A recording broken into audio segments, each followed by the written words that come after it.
The movie opens up in Dakar, Senegal, to a teenage boy called Sedou. He lives in the slums with his mother and numerous siblings. After his beautiful sleep is interrupted by his noisy sisters. Sedou goes on to call his best friend Moussa. The boys proceed to carrying cement and doing hard labor as they save for a better future. Moussa is excited because the money they are saving is becoming enough to achieve their dreams of going abroad through the desert. After a particular community festive event, where all the inhabitants dance to the tunes of the drum, Sedou goes over to tell his mother about his plans to go to Europe. He wants to help out his family and sisters, and he believes traveling abroad will enable him to achieve that dream. His mother does not take this information lightly, as she yells at him for even thinking about such a stupid idea. She tells him that most people that had gone before him ended up dead in the middle of the desert, and she isn't going to take that kind of risk. Seeing the reaction of his mother, Sedou proceeds to tell her that it was all a joke and that he doesn't have any intention of leaving her or getting killed at sea. However, Sedou's mom doesn't believe him, so the next morning she confronts his best friend Moussa, warning him to stop putting such terrible ideas into her son's head.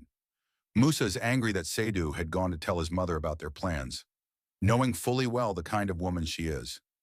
They had been working in secret for 6 months, and their plan was on the brink of collapsing because of Sedou's loud mouth. Sedou promises to put the whole situation under control, and it isn't a cause for alarm. The boys then proceeded to go to school, and after lectures they continued their menial jobs. Later that night, Sedou's mother yells at him for arriving late to the shop, despite all his missed calls. She leaves in annoyance as Sedou and Moussa use her line to compose a song. There we find out that the boys have a passion for music. The next day, Sedou and Moussa go on to look for a man named Cisco. They had come to get information about the upcoming trip. Cisco advises them not to go as Europe isn't better than Africa. He tells them that things are really difficult in Europe. People are all over the streets with dead bodies everywhere. When Moussa tries to inquire about the trip again, Cisco becomes angry and chases them away. Moussa is pissed that Sedou had let Cisco instill fear in him. He tries to make him see why they need to embark on the journey and do away with fear. Their hopes of becoming a big star are just a sea away. Once they cross the sea, the whites will be lining up for their autographs. He eases Sedou a little bit, telling him not to believe whatever Cisco had just said. Sedou asks that they do one last thing before they travel. The boys go over to meet a juju man. The sorcerer tells them that they need to go over to the cemetery to communicate with their ancestors, and after 3 days they should come back so he can relay the final verdict to them. Moussa doesn't like the idea of coming back in 3 days. He lets the man know that they are in a rush and they don't have time on their side. The man becomes pissed by their ignorance and warns them to come back in 3 days. By then, he would have communicated with the ancestors. The boys then go over to the cemetery as they ask their ancestors for protection. After 3 days, they go over to the sorcerer, who approves that they can now make their journey. Later that night, Sedou watches his family for the last time, before he takes his daring move. Just as he was about to leave in the middle of the night, his sister wakes up and asks that she follow him. But Sedou tells her that he needs her around to take care of their mum. The next morning, the boys start their journey to Europe. Moussa tries to cheer up Sedou, who seems a little bit sad. They go over to meet a man who makes passports at the cost of $100. They take new identities as Salif Bamba and Malik Mara. They are to be Malians and are advised to not speak at checkpoints. When they get to Mali's checkpoint, they are stopped by border patrols who ask to see their passports. The officer finds out that the passport is fake and then asks that they give him $50 or he sends them to prison. With no other choice, they decide to opt for the bribe. They get to Agadas, Niger, where they meet a man that offers to take them to Tripoli, Libya, for the fee of $400 each. Sedou is worried that the money they have won't be enough for the whole trip. An optimistic Moussa tells him that once they get to Tripoli, they will work hard to cross the sea to Italy. The man urges them to hurry up because it is an illegal movement. The man takes them with some other illegal migrants to a building where they would hold up for the main time. Later that night, they are lucky to meet some Senegalese migrants. One of them advises them to hide their money really well once they are about to start their journey. According to him, there are lots of rebels in the desert who will steal from them, and the only proper way to ensure they don't get robbed is to stick their money right up their bum. They all laugh it off, saying it is too extreme. The next day, they are to leave at night, so they proceed to buy the necessary materials they need for the journey. Moussa decides to take the advice of putting his money inside his bum. Sedou, on the other hand, wouldn't dare to try such. Later that night, they put the illegal migrants in open trucks as they prepared to cross the Sahara. While crossing the Sahara, the journey became so rough that one of the migrants fell off the truck. They tried to call the attention of the driver, but he isn't ready to stop his truck for anyone. He had told them to hold on tight because anyone who falls will be forgotten in the desert. Moussa and Sedou held on tight for their lives. The driver stops them in the middle of the desert as he transfers them to an old man that will lead them to Libya. The women, especially those with children, complain that they charge them high, and still yet, they don't stop at their destination. With no other choice, they proceed to cross the Sahara. While crossing the desert, they come across dead bodies from previous migrants who did not survive the fury of the desert. After a whole day of walking past the aggressive desert, one of the migrants falls to the ground as she yells out for help. Her feet had become sore as she had become extremely weak to continue. Sedou rushes over to help her, but on getting there, he finds out that the woman could no longer continue. Nothing can save her anymore. Sedou sobs as Moussa yells out his name, saying they would lose the guide and die in the desert also. With no way of saving her, Sedou leaves her to die in the desert.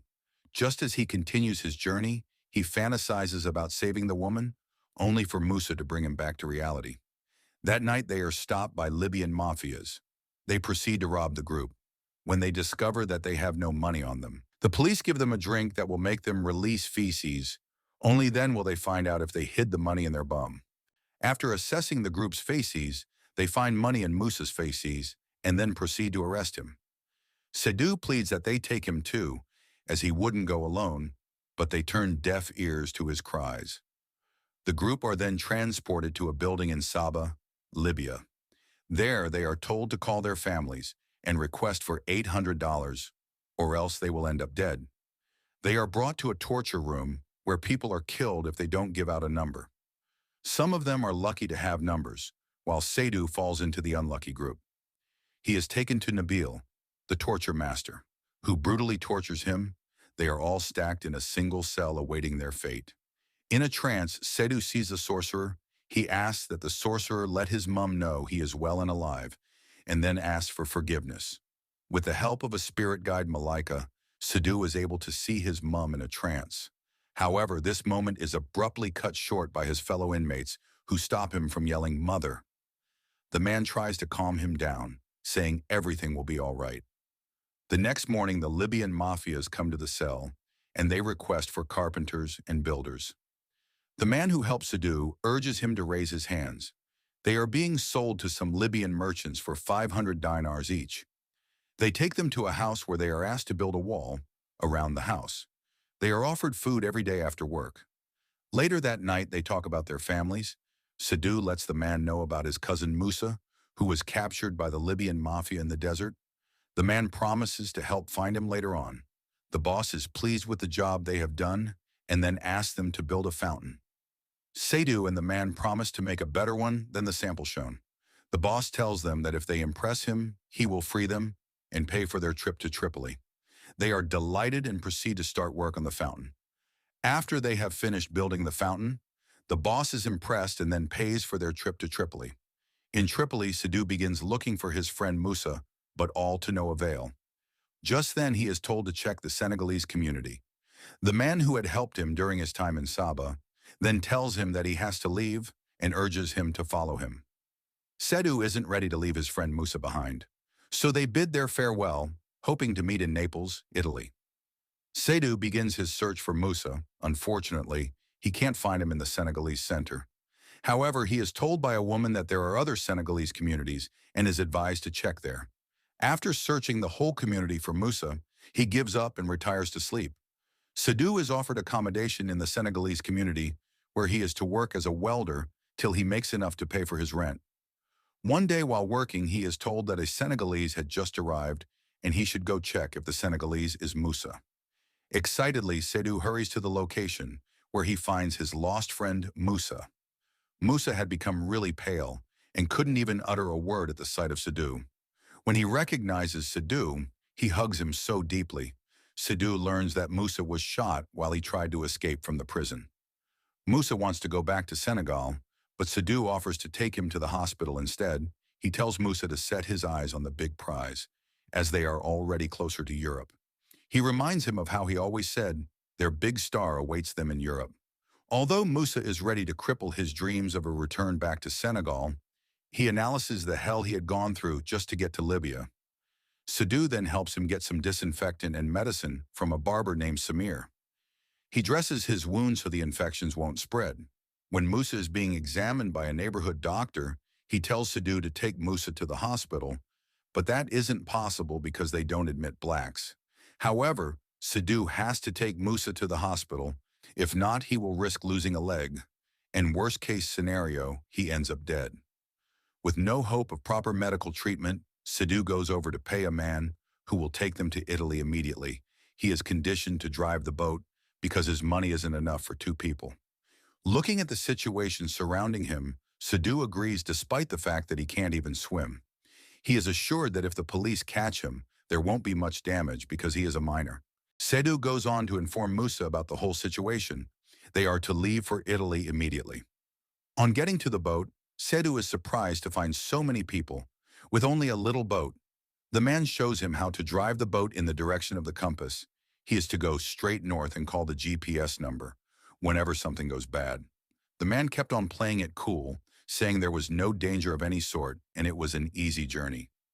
Later that night, Sedou begins to think about the big responsibility that was weighed upon him. The next morning he goes on to the owner of the boat. He tells him he isn't up to the task and doesn't think he can drive the boat. He isn't ready to be accountable for the lives of women and children and implores them to hire someone with much experience. The man becomes annoyed and orders his men to take Sedou to the boat, saying he must drive the boat as they had already come to an agreement. Sedou sets on course for the Mediterranean. He is responsible for transporting hundreds of lives to the dreamland of Italy. On their way, Sedou becomes skeptical about the whole journey. He keeps on asking Moussa about any slight change in the water. The next day, a commotion happens on board. A pregnant woman who is due for labor begins to scream as she bleeds. Sedou, who is scared that he might lose the woman, begins to panic as he calls the GPS number. He explains the situation to the receiver on the other end of the line and is told that she will forward their coordinates to a Coast Guard, although she tells him that it will take time and he has to be patient. A few hours later, Sedou decides to call the number again. He is told that the Malta Coast Guards didn't give them an answer, and the Italians aren't ready to meddle because they aren't in the territorial waters. Sedou pleads that they keep trying because the woman is about to die. Sedou figures that they aren't trying to help, and in fact wishes they die at sea, so he promises to bring everyone on board safely to Italy. The next morning, we find out that some group of people were stuck in the engine room and are gasping for air. Sedou immediately rescues all the sick people from the engine room. A serious argument ensues, causing everyone to panic. Sedou tries to calm down, but all to no avail, seeing that people may lose their lives very soon. He orders that the whole place be calm, as he vows that not one of them will lose their life. The next morning, Sedou was able to guide the ship to Sicily, Italy. They all sang songs of joy as Sedou screamed, "I am the captain," with tears rolling down his cheeks.